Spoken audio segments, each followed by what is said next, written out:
Thank you all for joining me today for a little bit of information about our electrical project in the Oliver Mansion, which we're calling Electricity in an 1897 Mansion, right to the point. And so what is the Oliver Mansion for anybody who has maybe not visited before? Well, it looks a little bit like this. And it's called Copshaholm. It's one of 3 historic homes on the grounds of the History Museum here at 808 West Washington Street.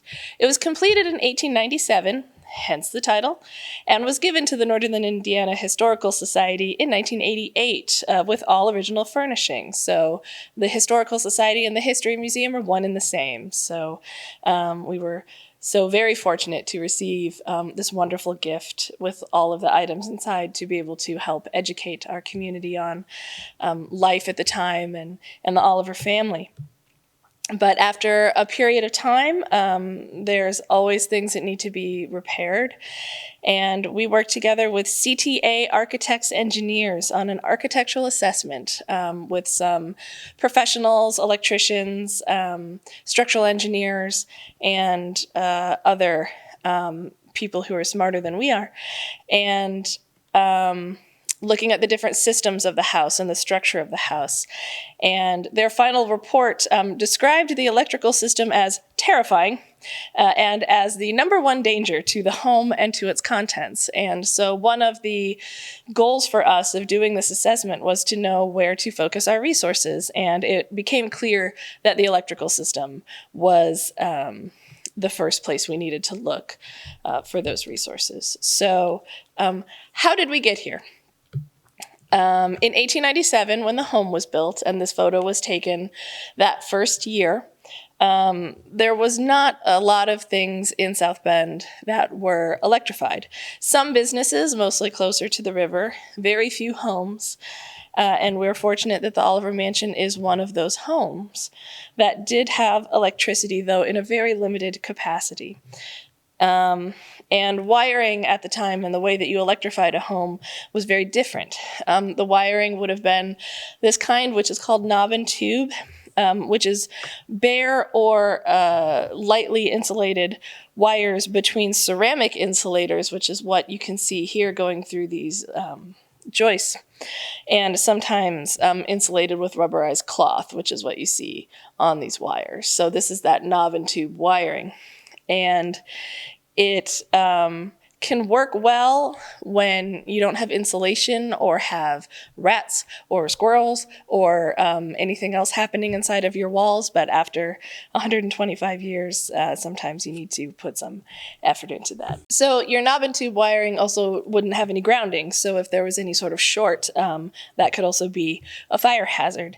And homes at the time also typically didn't have receptacles, didn't have plugs for you to plug in your lamps or your appliances or whatever else you needed to use.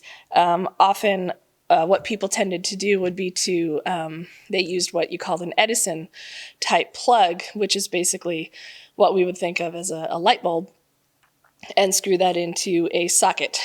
So if you had your lighting on the walls or in the ceiling, you would run that cord up to that socket and screw the plug into there. And a really good example you can see in this photo, this is Nelson Durand with an Ediphone, which is one of Thomas Edison's inventions to record your voice, record dictation. And you can see that it's plugged into a light socket right here. So the cord goes up and then up to the ceiling. And in a lot of these older photos of offices and of parlors, you'll see lamps and other things plugged into the ceiling or into the walls and these long wires going all over the place. So that was pretty common. You wouldn't have a floor socket or something close by. So imagine the Oliver Mansion kind of like that. And as time went on, you got more lamps, you got more appliances, and you needed places to plug those in. And so, of course, you would add on to that. In the Oliver Mansion, we don't have a lot of photos from 1897, but we do have some invoices and some electrical bills. And what we see is that most rooms were lit by combination gas and electric fixtures, and that some rooms were electric only. And as you add on to that, you end up with these junction boxes like this one. And we don't have time here for me to go over everything that's going on here, but this is a nightmare. And this is not what you want in your home. So when you look at the bill for things like this, we've got the reception room, which it says things like 4 brackets, 2 electric. So that reception room would have 4 lights with 2 electric lights each, and those would be the only lights in that room. The drawing room, which we now call the morning room, has ceiling lights with 1 electric light. And 4 brackets with 2 electric lights, so again, all electric lights in that room. But then you get some other areas like the main hall that had a chandelier with 2 gas and 2 electric fixtures, so gas jets and electric lights, and that was very common as well. And so the thought is that though we're not sure exactly where J.D. Oliver got power from, as one of the foremost industrialists in the country, he, built his new mansion with all of the newest furnishings, and you have all your friends come over to see your new home, and you wouldn't come into his parlor where none of the lights worked. So clearly there was some way to provide power to all of these lights. And this agrees with the photos that we have from the time. This is the first dinner in the Oliver Mansion in the dining room. Clearly they haven't gotten a larger table yet, but the light that you see over the table has an electric light pointing down and gas jets pointing up. This is the first chandelier that was in that room. And then over here on the wall, if you could zoom in a little bit, those are clear glass electric bulbs on those sconces on the walls. So electric lights on the side and then a gas and electric chandelier in the center. I'm going to point out this piece of wallpaper here. There's a mirror there now. That'll come into play a little bit later in our discussion. So fast forward 125 years, and we saw that junction box earlier, and there's all these different types of wiring that you'll see in a home like this one, from flexible armored cable, which some people call greenfield or BX, which could be grounded. We also might see a sheathed cable with a rubberized coating, but you still have the hot and the neutral wire enclosed together, which can be a little bit dangerous. And then plastic wires, which sometimes were called rat wire, and it was called that because it had a coating that rats didn't like to eat. So you would put rat wire in your house so that the rats wouldn't chew on it. They also had asbestos sheathed wire that would be I assume fire protectant, but kind of a fabric coating, lots of different things. And then in the 70s, people started using non-metallic cable, sometimes called Romex, which is vinyl sheathed, and that's still really popular today and is actually mostly what we used in this wiring project. So by the time we started the project, we had 9 fuse boxes with dates that spanned 100 years. We had circuits that didn't make any sense.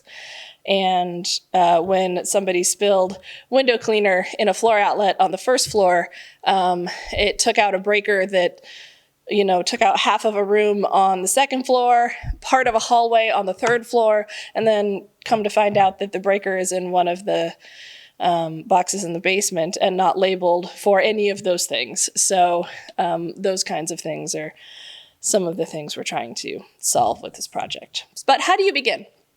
Step 1 is you start a plan. And this is the existing plan for before we started the project. So this is where all of the circuits went in the house. It looks a little bit like a bowl of spaghetti. And I taught a lot of staff, well, I didn't, but we taught a number of staff how to use some equipment, and had about 6 people with walkie-talkies in the house going around plugging things into outlets while we turned off breakers to try and figure out where things went to get this existing plan going. And we also needed a chase to be able to fish line through the house. How can we do this and not be destructive or minimize that destruction? You have to be able to get those wires in, and are we going to have to take out walls or take out baseboard trim or, ceiling panels or things like that? So we were initially looking at possibly some very invasive options. Step one is your main feed, is the feed that goes to the house. And that originally was right here, which you'll see in a later photo was very corroded, and goes through the tunnel between the carriage house and the mansion. You may have heard that there's a tunnel that goes between the two buildings, and this is it if you haven't seen it before. It's not a tunnel for humans. Trust me, I've been down it. It's not, I wouldn't recommend it. And it's also bricked up at the end, so you can't actually get all the way through. But it is a tunnel for utilities. As you follow the tunnel, you can see some of those older styles attached all over the place here. We've got that original knob and tube. This looks like an asbestos-coated wire. Here's that main feed that's in the floor, and other various lines that most of them, fortunately, were no longer electrified, but until you get to the end. And we happened to find some fun things like notes from former contractors. Once you made it all the way down there, apparently Pius F. Scarich pulled some wire and decided to leave a note about this dark, dank tunnel and encouraged other people to do the same. So we found a whole pile of notes. People started leaving newspapers from that day, or their opinions on current political events, or things like that. So that was kind of fun for us to be able to enjoy. And then you get to the other side, which is here, comes out right there. And you have to add a box with safety features like a main breaker. If something does happen in the house and you need to shut the power for the whole house down, we didn't have a way to do that. So we needed to be able to do that as well. And at this point, we were realizing that we did have to take some walls down, because much of the basement in the mansion has this paneling on it, which is kind of a fiberboard paneling, as well as the ceiling. So you can see it here as well. This is one of those breaker boxes. And in order to follow those lines and to be able to run things to where they needed to go, some of that had to come down. And well, there was some discussion of what do we need to save? What do we need to restore back to exactly how it was in the basement, which is not generally part of tours due to fire code and other safety concerns. We felt like it was more acceptable to kind of remove some of this. You can see a lot of it still in other parts of the basement. We took a lot of photos to be able to tell that story later on, but we're much more okay with that versus making permanent changes up in the public parts of the house. And as we found, there were sometimes things behind this paneling that helped enhance our tours later on. Since the paneling was added in the 1930s, we learned a lot about how the house was constructed and some things that might have happened before these walls were put up, now that we could see behind them. So this is what it ended up looking like, where that tunnel comes out, which again is right here, which is very different than we saw a couple pictures ago. But some of the things you'll notice in this picture are these heating pipes, which are all asbestos covered, and that's not what you necessarily want. So that's something we have to look at in the future to abate that. But we did find pipes for the central vacuuming system, which we thought was mostly taken out of the house, but it's actually mostly still in place. We just couldn't see it. And Kurt Hornack, our electrician who did most of the work, was fortunately also very interested in the history of the house and those kind of investigations, and followed that pipe down the tunnel to see where it went. And so we found that the motor from that vacuuming system was actually in the pump house, and which is no longer there. So that's an interesting thing for us to know. We also found out that there was a speaking tube in the house that you could communicate from the kitchen to the carriage house, and then also up to the third floor in the early days. And part of that is also still in existence that Kurt found and was able to track down. So those kinds of things were very fun. We found some notes from workers. There were a lot of things written on the bricks where they wrote measurements or things like that. Phone numbers for electricians or other contractors from the time period. And as well as Wayne Ruppel here, who left the date and his address as one of those contractors wanted to leave a mark there. Wayne was here. And it's nice to be able to see that now and get his intent. As well as other leavings, like sardine cans. Found several of those. Somebody clearly liked to eat sardines for lunch and then just throw the can inside the wall and wall it up. A little bit like an archaeology project where you're kind of taking those layers away and finding things in context. We also learned that there was a fire once in the basement where there's an area that there's the ceiling is charred and the wall is charred and clearly not so bad as to cause a lot of destruction in the house, but we weren't aware that there had ever been a fire in the house, and there clearly was. We found a lot of doorways that had been filled in, and so the original floor plan for the basement has changed over time, and we're able to see that now. And also learned that the heating system was also updated in the 1930s by, looking at where a lot of the heating ducts went and learning from that. So that's all an unexpected benefit of the project. Another thing is, we've got some of these old fuse boxes with these round fuses and also the cylindrical ones, as well as these Edison-style plugs that are on the side here. And this would be a very old fuse box that you would use, this is in the laundry room, to plug in things like irons, or there's a mangle down there because, again, they didn't have wall sockets like we do now, but you add this fuse box with all of these plugs so you can use your appliances in the basement. And a lot of those were some of the first appliances ever made. And things like this we left in place, de-energized, so it's not a risk anymore, but is a great thing for us to show people and kind of learn from that.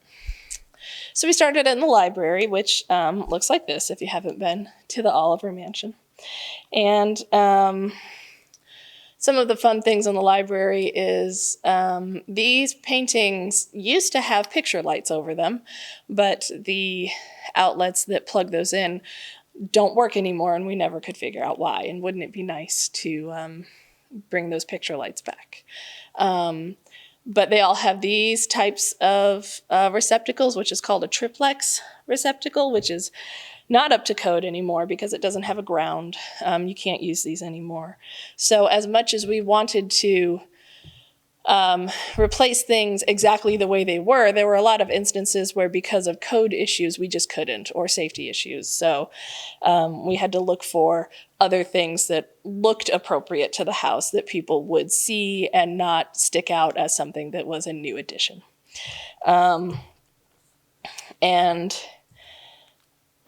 Here's an example of that with an egg and dart trim on that faceplate, which matches the trim in the room. Nobody ever looks at those and says, oh, this is something you put in, right? They think it's been there since the beginning. And as diligent curators, I have a database of every outlet in the mansion and what it used to look like and what we replaced it with. So if somebody ever wants to go back and know what it was, I can tell you. We had to put larger floor boxes in because, again, for code reasons, so had to cut some larger holes in and had to be covered and grounded.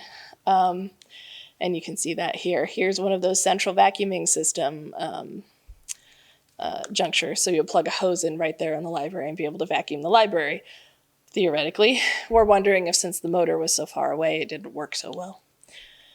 And then one other advantage is that while we're doing this project, we move as much out of the way as we possibly can to make it easier for Kurt and our other contractors. And so we get to clean things that we haven't been able to clean before because we've never taken the rug up in this room. So you can see Gary Tyndall, one of our great volunteers, doing some mopping in the library here, probably for the first time in a few decades. But then also all of these black marks are coal dust coming up through the floor. The mansion is full of coal dust. So when you have a house like this that's so near to the factories in the early 1900s, all of those smokestacks that put all of that soot in the air ends up inside your walls. And anytime we took something off the wall, it would be black. Your hands would be black. Everything would be filthy. You had to be careful to not touch anything else in the house.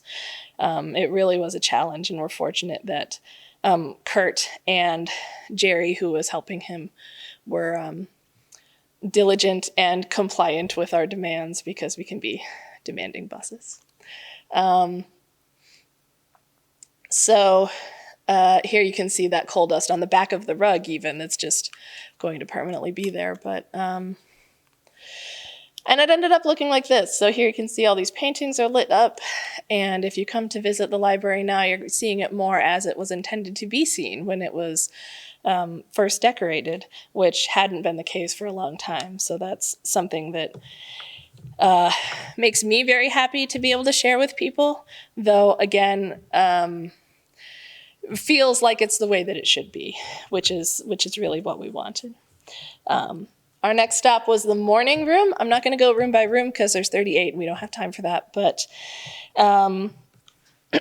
difficulty in here is that there's ceiling fixtures, which we talked about that when we were looking at the bill, and that these wall sconces are crystal and have very small round bases. You can see that here. And we talk a lot about code. So code requires that when you have a junction, you have to have a junction box. So when you've got a light like this, there has to be a junction box behind it. And they make standard sizes of junction boxes. But a base this small is smaller than the smallest size. So the junction box is going to be bigger than the light, and you're going to be able to see it. So what do we do? And Tom Rappich, our head of maintenance at the time, came up with some creative solutions for some things like that. And here's an example of that junction box. Here you can see some of that coal dust around it. This is, I believe, a 3¼ inch box. They call it a pancake box. And Tom made us some brass plates, so some round brass plates that were bigger than the box but could sit behind the light.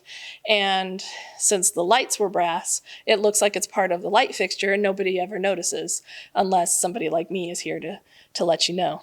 And it looks like it was part of the original intent, but still covers up that construction. When we got up to the ceiling, I like this picture of Kurt here. I call this the thinker. We went to take the light down, and he gets it separated from the plaster up there and just stops to look at it for probably a good 30 seconds or so in this pose, clearly wondering what's going on up there.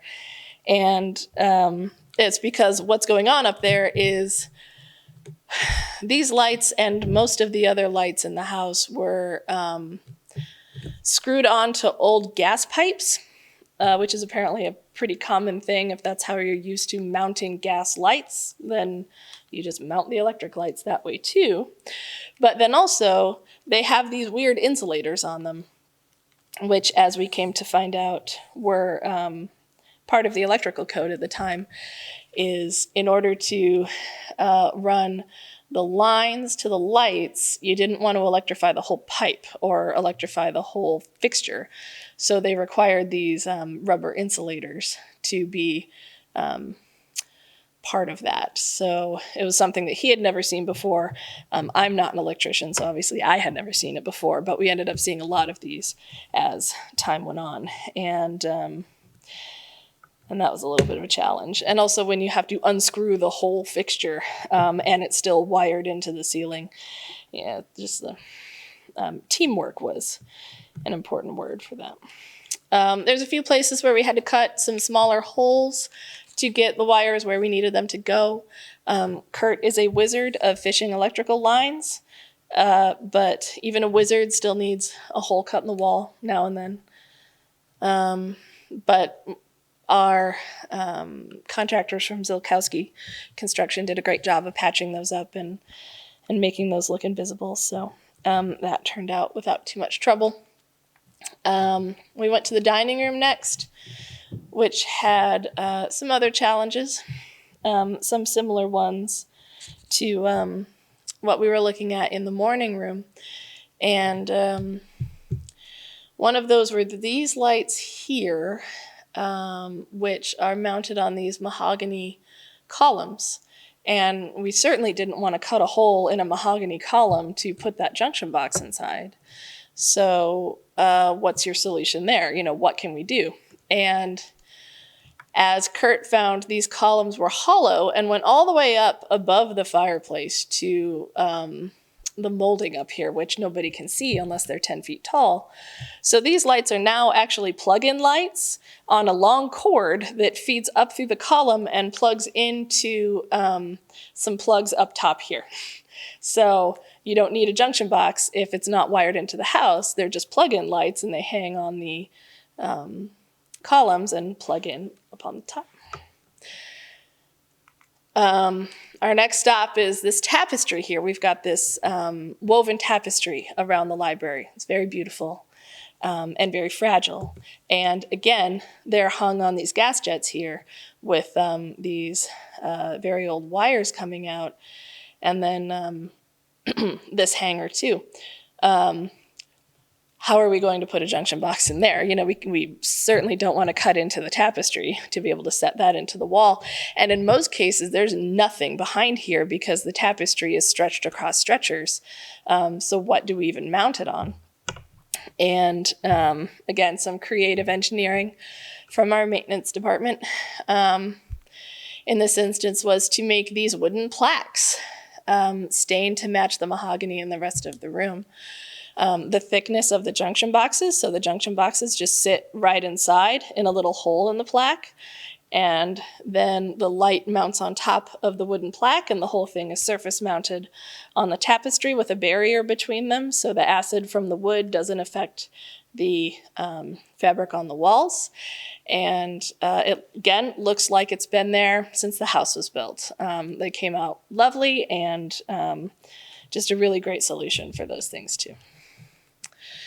And I mentioned this mirror that has that tapestry behind it. We had to take these lights down, which meant we could take the mirror down, and we were very excited to see what was behind that. The tapestry is very faded. We were hoping it was, these wonderful, vibrant colors that hadn't been damaged by light. Unfortunately, we were a little bit disappointed. It's marginally more vibrant than the rest of it in the room, and you can kind of see what those original colors were. It's still very beautiful. We're glad to have seen it and taken it down, but still nice to be able to show people and for people to see while that room was under construction. And again, here's a picture of what was going on those columns, which I already talked about. Got a little bit ahead of myself. Another notable issue was here in the kitchen, and this also happened in the butler's pantry. So in some instances in the Oliver Mansion, when it was constructed and then when repairs were done later, they put a lot of effort and resources into the public rooms, the very grand rooms, and kind of less effort into the servants' areas. And so instead of running a conduit or fishing a line to the ceiling fixture, which you can just barely see right here, what they ended up doing was just cutting a trench in the plaster and then down to here, putting the wire in it, and then mudding the whole thing over. So there was no way to pull a line to that fixture or even pull the wires out. And we unfortunately had to leave that in place without kind of demolishing most of the room, with some extra attention given to breakers and making sure that it was at least safe. There were some instances where it's a make safe situation where you make it safe instead of rewire the entire thing. But again, that's an interesting interpretive aspect to the project. And if you look really carefully, you can see here where the plaster and lath is mudded over, which we had never noticed before, but now we know that that's why there's some dents in the ceiling here. Another place where we couldn't really do much were these lights in the den, which go up to the ceiling and all the way across the room. So we made these into low voltage lights and put a transformer in the closet, which is fed down to this closet, which is actually where the light switch is for these, is in this closet.